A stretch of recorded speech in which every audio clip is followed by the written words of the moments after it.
Hello বন্ধুরা, welcome to Soma's kitchen. আজকে আমি চিকেনের একটা ভীষণ সিম্পল আর ইজি রেসিপি শেয়ার করতে চলেছি। তো দেখো তোমরা, আমি অলরেডি আলুগুলো ভেজে তুলে রাখছি।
তারপর এইখানে অলরেডি আমি চিকেনগুলোকে ভালো করে বেছে নিয়ে ওর মধ্যে নুন হলুদ দিয়ে ম্যারিনেট করে রেখেছি।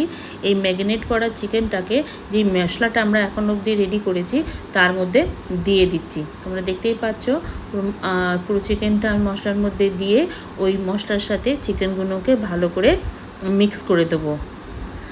তাতে কি হবে, এটা অলরেডি সব কিছু ওর মধ্যে নুন হলুদ মাখানো আছে চিকেনের মধ্যে, আর মশলাটার সাথে চিকেনটা খুব সুন্দর করে মিক্স হয়ে যাবে, মশলাগুলো মাংসর মধ্যে ভালো করে ঢুকে যাবে। দেখো আমি ওগুলোকে মিক্স করছি। তোমরা এই রান্নাটা চটজলদি রেডি করে নিতে পারো। এখন বোধহয় দেখতে মনে হচ্ছে, কিন্তু এই রান্নাটা যদি তোমরা করতে যাও তোমাদের 5 মিনিটের বেশি সময় লাগবে না, যদি মশলাগুলো তোমরা একটু একটু করে আগের থেকে রেডি করে রাখো। দেখো আমি ঢেকে রেখেছিলাম। এই দেখো আমাদের চিকেনটা অলরেডি খুব সুন্দর করে মশলাগুলোকে নিজের মধ্যে মেখিয়ে নিয়েছে, আর মশলাগুলো খুব সুন্দর একটা গন্ধ ছেড়েছে মাংসর সাথে মিক্স হয়ে, দেখতেই পাচ্ছ তোমরা। তারপর দেখো আমরা আবার একবার মাংসটাকে ভালো করে কষিয়ে নিয়ে, দেখো এখানে প্রত্যেকটা স্টেপ আমি খুব সময় দিয়ে খুব সুন্দর করে একদম হাতে করে তোমাদের সামনে রাখছি, যেরকম তোমরা বাড়িতে করো ঠিক সেইভাবে। আর দেখো মাংসটাকে আবার আমি একবার ঢেকে রাখছি, যাতে কি মাংসটা খুব সুন্দর করে নরম হয়ে যায়। আচ্ছা, এই সময় উনুনের আঁচটা বেশ ভালো ফ্লেমেই রাখবে, একটু জোর ফ্লেমে রাখবে। তাতে কি হবে, মশলার সাথে আর মাংসর সাথে একটা খুব সুন্দর মিক্সচার তৈরি হয়ে যাবে, যেটা কি পরে খেতে খুব সুন্দর লাগবে। মাংসটা অবশ্যই খুব সুন্দর ফ্লাফি, খুব সুন্দর নরম হয়ে যাবে। আর তার মধ্যে দেখো আমি আগে যে আলুগুলো ভেজে রেখেছিলাম প্রথমে, ওই আলুগুলো আমি এই মাংসগুলোর সাথে মিক্স করে দিচ্ছি, দেখতেই পাচ্ছ ভালো করে মিক্স করে দিচ্ছি। আচ্ছা, এই সময় কিন্তু একটা ভীষণ সুন্দর গন্ধ চিকেনের আর মশলা, যে পেঁয়াজের মশলা আমরা রেডি করেছিলাম ওর কিছু মিলিয়ে একটা ভীষণ সুন্দর একটা গন্ধ ঝিয়েছে, যেটা খুব ভালো লাগছে। আর চিকেনটাও খুব সুন্দর একটা গোল্ডেন ব্রাউন কালার নিয়ে নিয়েছে। আর দেখো অলমোস্ট আমার মনে হচ্ছে মাংসটা তৈরি হয়ে গেছে। যারা একটু ঝোল খেতে পছন্দ করো ওরা হালকা করে একটুখানি জল দিয়ে নেবে। দেখতেই পাচ্ছ রান্নাঘরের অবস্থা খুব একটা ভালো না, তা মাংসটাকে ভালো করে নাড়াচাড়া করে আমি দেখে নিচ্ছি। আলুটাও নরম হয়ে গেছে, তার সাথে সাথে চিকেনগুলোও নরম হয়ে এসছে, আর আমাদের রান্নাটা অলমোস্ট ডান। তোমরা দেখতেই পাইছো খুব অল্প সময়ের মধ্যে রান্নাটা কিন্তু রেডি। চলো একবার সার্ভ করে দেওয়া যাক। আমি মাংসটাকে আমি সার্ভিং বলের মধ্যে নিয়ে নিচ্ছি।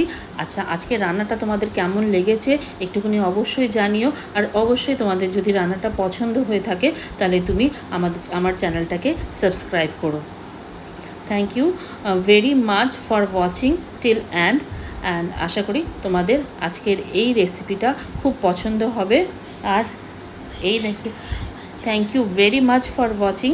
আর এই থাকলো আজকের চিকেনটা, যেটা